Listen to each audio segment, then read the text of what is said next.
recording. So thank you all for joining us tonight. We're going to learn from our chapter leaders from UCLA on retention. So any questions that you have, just drop them in the chat. It looks like we're going to be a bit of a smaller group tonight. So if you feel comfortable and want to come off mute, do that as well. So we'll let our presentation will get recorded. And we'll go ahead and post this onto SHPE's YouTube page so we can always come back and reference this later. But please, this is meant to be a conversation, a discussion. So as we learn to talk and kind of discuss what other chapters are doing and just figure out how we can better deepen our own practices on retention. So go ahead and take it away, guys. Awesome. Thank you, Ashley.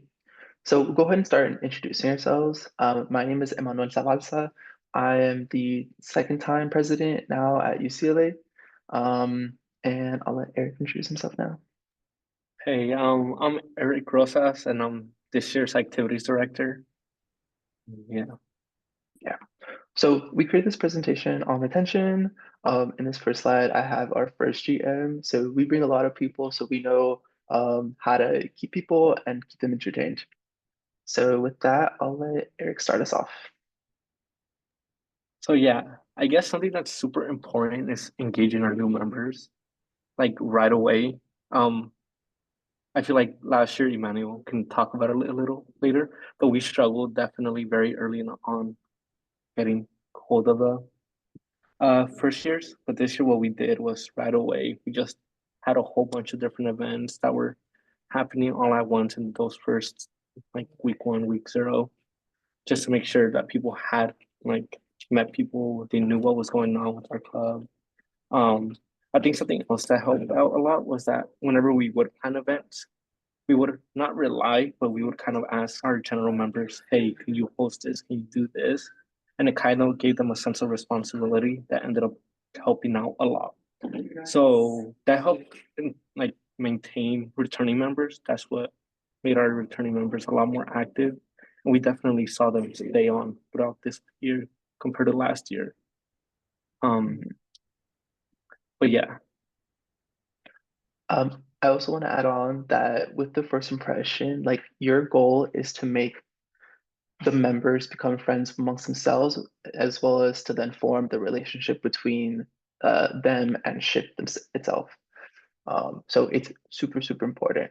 And another thing about hosting additional events for focused demographics, this is great for kind of hitting home some of those like underrepresented members, even within SHPE. For example, transfers and SHPE is something that we have been laying down groundwork to kind of cultivate. And so here you can see one that our lovely IVP Sam put together, a SHPE picnic, which was a huge success. But now we'll move on to the next slide. Yeah, so obviously, while we're having a whole bunch of events, it's always hard to keep track of who's coming and who's consistently active. So something that we like doing is just having Google Forms for tracking, but sometimes that itself is a little hard to have everyone fill out all at the same time. So what we like to do is we just take group photos, which kind of helps just us recognize faces. And we can always just go in and be like, oh, we recognize this person. They came to this event, they came to this event. And yeah, like that's usually a pretty good way of tracking and keeping like good measure of retention. In addition, always asking members what their needs are, what they would like to see via surveys, is also really, really good to kind of reach your members in a more meaningful way. We like to sneak these surveys into like general meeting sign-in forms, just like a quick question so it doesn't take too long. And what does this look like? It could be like, oh, like what kind of food would you like to see? And then we'll give them some options, or like give them options in terms of socials. That way you get kind of like the most bang for your buck. So I feel like the biggest thing that I have done this year as the activities director is making sure everyone feels welcome. Um, I definitely know how hard it could be for some people coming in from, across California or across the country and meeting and not having a group of people. So that's kind of the goal that we have within our own chapter, is that we always try to make it like, oh, we're all friends. We always want to help each other succeed. And what helps us out is again all these events, like all these fun events. This is an event Emmanuel put on, I think last year. That was ice skating, and everyone loved it. And they kept asking me this year, like, "Hey, when are we gonna do this again? When are we gonna do this again?" And that's just because like it's such a fun and silly activity. But something else that always helps is making sure, like us, like I guess chapter leaders, we're always available to those that come to us, and like when they ask us for help, whether it's academically or socially or just I don't know professionally, we always just try to help them out, and that always makes them feel welcomed, because that kind of helps form those intimate connections with them. Mhm. Yeah, and especially like as a president myself, I think it's super important that, whoever is the head of your boards kind of set that expectation for fellow board members. They may be coming into the role a little bit more shy or not used to serving as like a mentor to others, but really setting that expectation for them is super important. So that people know who they are, know who to ask questions for, especially if it's stuff related to their event. It helps out in an extraordinary way.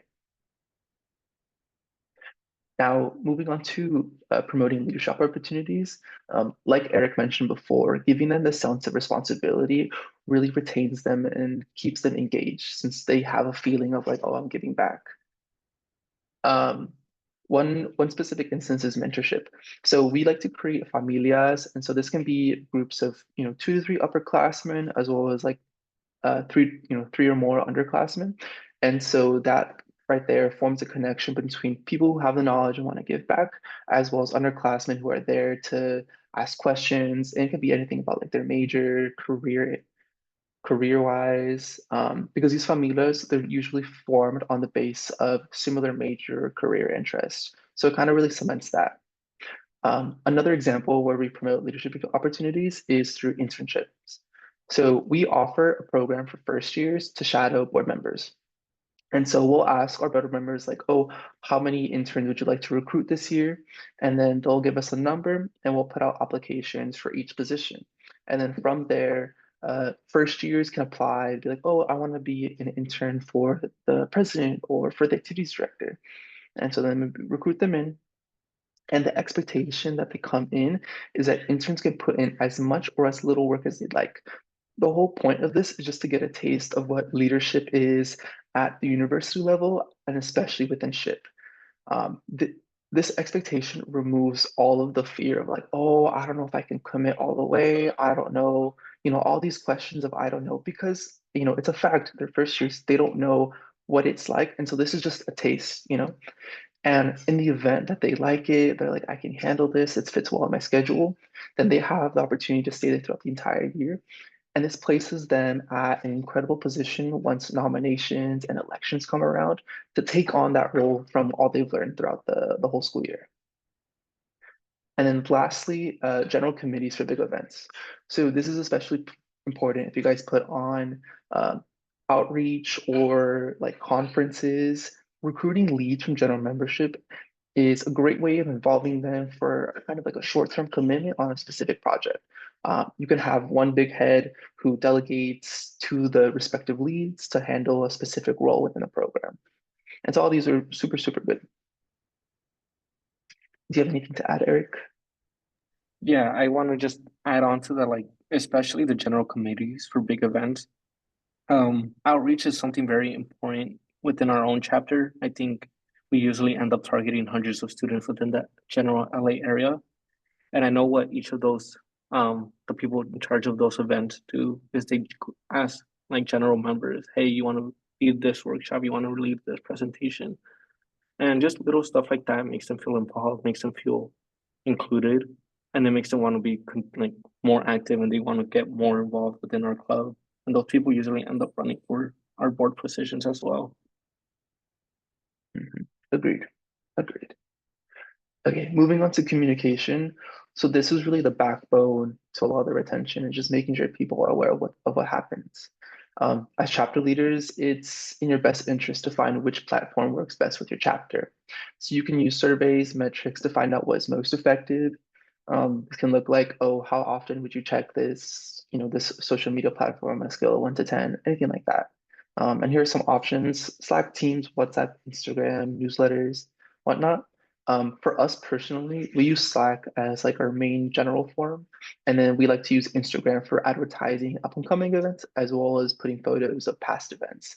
And we find that this last part of posts on past events is super great at in kind of encouraging people to go to the new ones because it induces a sense of FOMO because they see the events happening. They're like, oh, like, that's so cool. I want to be there too. And our amazing secretary has created this new strategy for us, and a lot of people have been complimenting us on it. And so we're this is going to be a strategy that is here to stay. And lastly, on that note, you want to make sure that you're consistent and reliable when advertising. It really helps members build a habit of always checking the same place for upcoming events, and just make sure that there's as time goes on and students get into like the habit of going to these events, there's no like loss of like, oh, when is this happening, any sorts of those questions. Do you have anything to add, Eric? Okay, awesome. Move on to the next one. So addressing challenges and learning from feedback. So as we mentioned before, if you want to survey members regularly, you need to take note of the general needs from responses, looking at it from a holistic perspective to take what's best for them. And how you do that is by doing regular SWOT discussions with your members. In my opinion, your most powerful tool are the diverse ideas that come from brainstorming with your board. It is through the influx of responses from your board that you guys can make empowered and strategic decisions. Um, Me personally, I like to host these once a quarter, so that's once every 10 weeks to kind of discuss what recently happened, what can we change in the next quarter to improve what we've done. And one thing that I'd also like to mention, or a personal challenge that we encountered last year, was retaining members to the winter quarter. It was rough for us. And so we needed to be mindful on the whys. And so what we found was that a lot of students, again, very much dislike the rain. And so it's the rainy season right now for us. And so being mindful of that, and as well as capitalizing on special winter activities. And so like Eric mentioned before, that the ice skating, like that was something new that we hadn't done, recently, ever since before COVID. And so bringing that back, bringing themed foods like chocolate abuelita con conchas, we're actually having that at our general meeting tomorrow. Using those strategies and being creative with it helped us empower through with the winter quarter dip in attendance. Anything to add, Eric? Yeah. Again, like Emmanuel said, just making sure we always take in like general members' feedback, right? Because at the end of the day, our goal is always to help them and what they want and what kind of things do you want from us.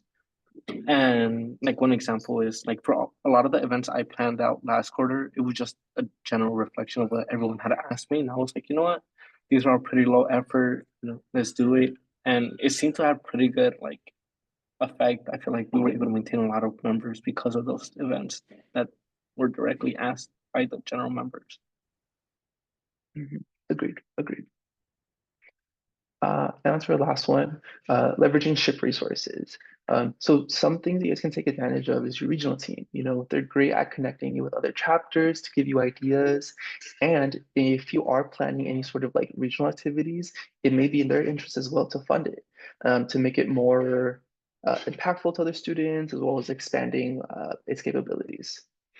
And in addition to that, you also want to leverage your fellow community of ship chapters, connecting with them because I'm sure community colleges and universities nearby will have hosted similar events. And so I'm certain that you'll find someone who could serve as a mentor, especially if you're in a new position looking for ideas. That would be great. And as a matter of fact, when I'm looking for inspiration, I'll go onto their Instagrams and see like, oh, what are they most proud of that they posted, and take ideas from there. Anything for you, Eric? Awesome. And with that, that leads us to the end of our presentation. So I wanted to open it up for a little Q&A. And as people are asking questions, I put this display of various events that we've had and that we plan to have. So you guys can look through it for ideas as the questions are being asked.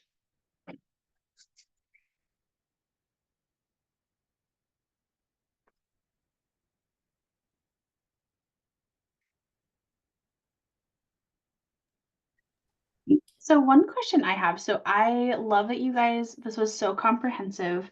And I really think that something that's so important is asking, our members and just getting that quick survey. So I love the tip of just doing something at their check-in or kind of at the beginning of your general body meetings. What do you use a software? Like what's the most effective way for you guys to get that quick feedback in those moments?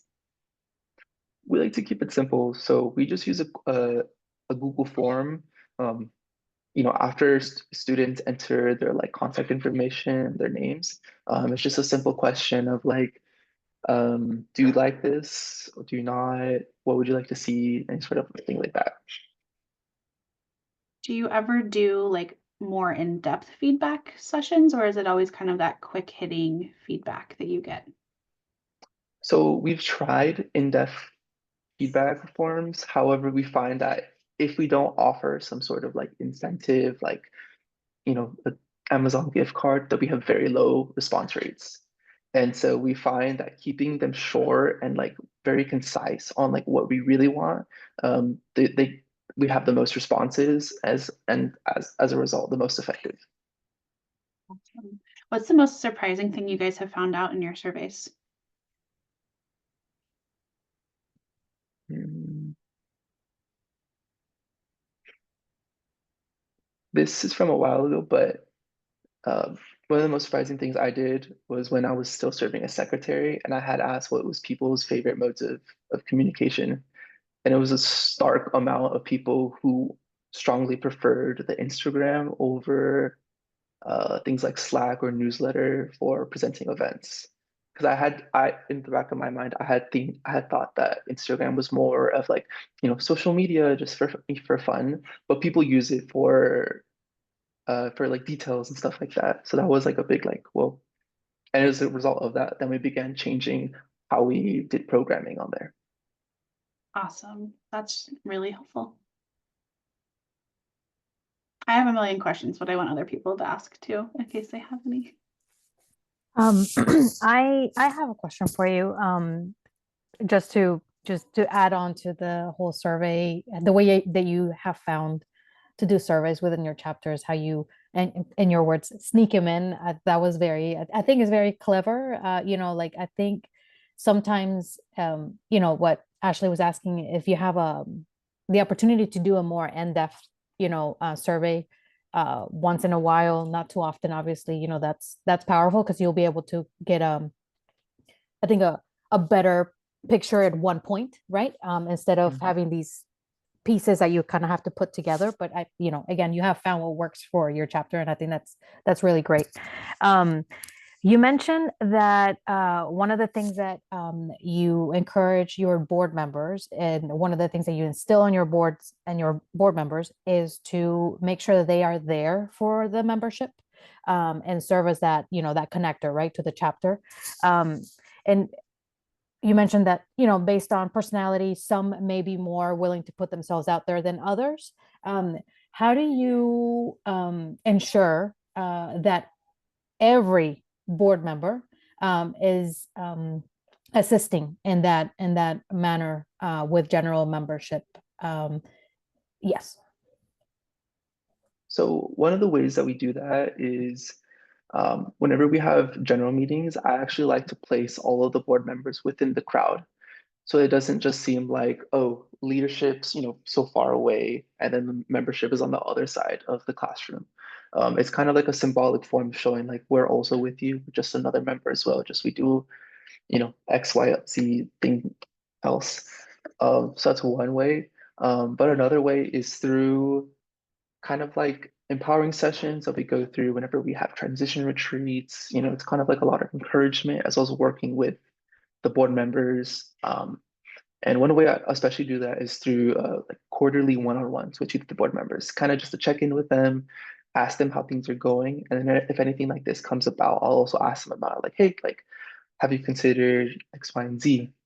Um, and then lastly, another way that we kind of try to encourage this is through the familias. We'll actually ask a lot of the board members to serve as the parents of the familias. So there it's like, already like institutionalized methods to make these board members into mentor figures for the members. Thank you. And Something go uh ahead. Go ahead, Eric. something else that helps out a lot is the fact that we have such a wide variety of events. So sometimes some of our board members, they like something more chill, while others, they like going out a little bit more. And just through that, like I guess different like crowds, those people are able to interact with people that are more on their type of speed. And again, that helps just make those one-on-one connections eventually just kind of they're like, oh, have you met this person? Have you met this person? And it just kind of helps. Thank you. That makes sense, right? To make sure that you also match, board members with the type of activities that where you feel like they will be the most comfortable and where they will be able to shine, and serve as those connectors. I have a follow-up question. You mentioned that board members are placed in the familias that you form. Um, are those familias, once they're formed, is that like a family unit that kind of stays the same throughout their membership at the chapter, or do those they change from year to year? This is a really relatively new change that we're doing because we used to have it be as a more one-to-one connection, and so we're also figuring it out. As things stand right now, they are very flexible things. Since this is like the first year that we've done like a really big pivot on, and we've seen like a lot of retention within these familia units, that is something that we can think of continuing. But as of right now, once the familias are formed, they're welcome to invite more members. As time goes on, I imagine some people will not be too keen on the idea and leave out. And so these familias are ebbing and flowing just like a river. As a matter of fact, the familia that I'm in, it's more like computer science type group. We recently absorbed the electrical engineering students to make this ginormous familia of like 4 parents and then like 10 first years. So it's also something that we're figuring it out and getting through. Thank you. It's a very unique concept, one that I had not heard before from chapters, or at least in the way that you describe it. And I think is very interesting. I think it has a lot of promise. So I hope that you guys continue to, figure out what works there, because I think you could have, it could serve as another way, a really strong strategy for retention. Once you form these like sort of like small cohorts, and going back to the idea of, making an impression, making the right first impression from the very first time that you meet new members, and ensuring that they get along and that they become friends amongst themselves, because I think that's obviously one of the key reasons why students join chapters, right? Not only for the professional development, but also for the networking and the friendships and everything else that comes along with it. So okay, Absolutely. awesome. And then one thing I'd also like to add about that is we mentioned that we want a lot of these connections to be more so platonic. And so, like Eric was saying, because these favelitas are so flexible, it allows them to kind of host their own events. The whole idea is that the parents of the familias would host their own event, and it could be like a little social, a hangout at their apartment. And so it allows for more of like an intimate meeting amongst members that you really can't do as like an official social whatnot. Thank you. Yeah, Very and cool. yeah.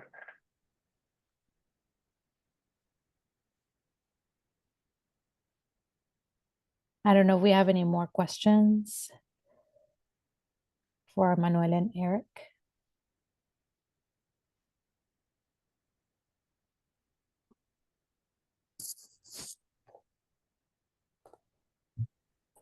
Yes, I will add one more question. And my question is just, we host these events because we know our chapters, it's the spring quarter or winter quarter. It is that slump that we all hit with retention, right? And people are in, ready to be done with their semesters, their quarters. And so I guess what if you guys had a wonderful presentation and so many amazing ideas and programs in here, what is the one biggest takeaway if your attendees or your people listening to tonight's session, what's the one thing you want them to take away if they hear nothing else from tonight's presentation?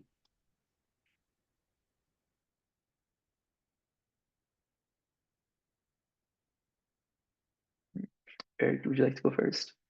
Yeah, I guess try to involve general members to be active in all your events and even take, like, I don't know, not necessarily leadership roles, but like some responsibility, whether it's hosting, whether it's them planning an event or some type of responsibility. That always helps. In my opinion, um, this goes even beyond creating institutionalized programs or improving retention. I think even beyond that, it should really come from a sense of authenticity and a general want of making connections with people, whether that be in a professional sense or in a more like friendship. I think with that in mind, it'll be reflected in a lot of the programming that you provide. This sense of yearning for familia, it'll shine through no matter what.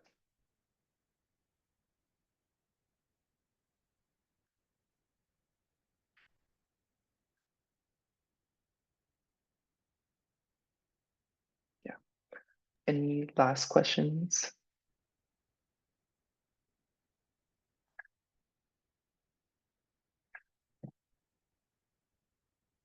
All right, guys. Well, thank you so much for this tremendously helpful presentation and just insight into how your chapter has really done some innovative programming and just some really great initiatives to help retain and engage your members. So thank you guys so much. And we will again include this presentation along with the recording for our different resources.